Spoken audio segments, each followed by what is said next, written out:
അപ്പോൾ കുറച്ച് നാളുകൾക്ക് ശേഷം നമ്മളൊരു യാത്ര പോകണം. കരിമ്പനകളുടെ നാട്ടിൽ നിന്നും ശ്രീ പത്മനാഭൻ്റെ നാട്ടിലേക്ക്. ഗോപിയാശം കാണിക്കുന്നുണ്ട്. രഘു വീഡിയോ എടുക്കുന്നത് ഞാൻ. അപ്പം ഞങ്ങളെ ഇറക്കാൻ വന്നു ശ്രീജുവിനെ വെറുപ്പിച്ചു. ശ്രീജുവിന് വരണമെന്നൊക്കെ ഉണ്ട്, പക്ഷേ സാഹചര്യം കൊണ്ട് ശ്രീജു വന്നില്ല.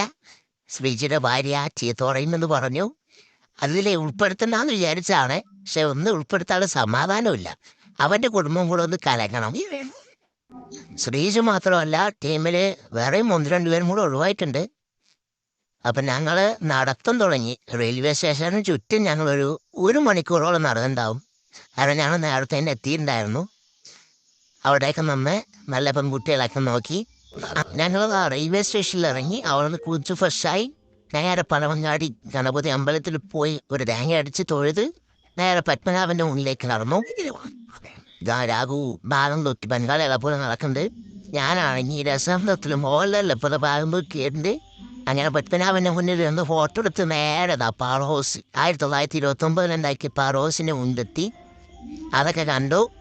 നേരെ സെക്രട്ടേറിയറ്റ്, നമ്മളെ മന്ത്രിയായിട്ടുള്ള സെക്രട്ടേറിയറ്റിൻ്റെ മുന്നിൽ കൂടെ ഏതോ ക്രിസ്ത്യൻ പള്ളിയാണ്, അതിൻ്റെ പേരും അറിയില്ല, കണ്ടപ്പെടുത്താണ്. പിന്നെ കോളം ബീച്ചെത്തി. പിന്നെ അവിടുത്തെ അക്വറിയത്തിൽ കയറി കുറേ മീനുകളെ ഞങ്ങൾ നിരീക്ഷിച്ചു.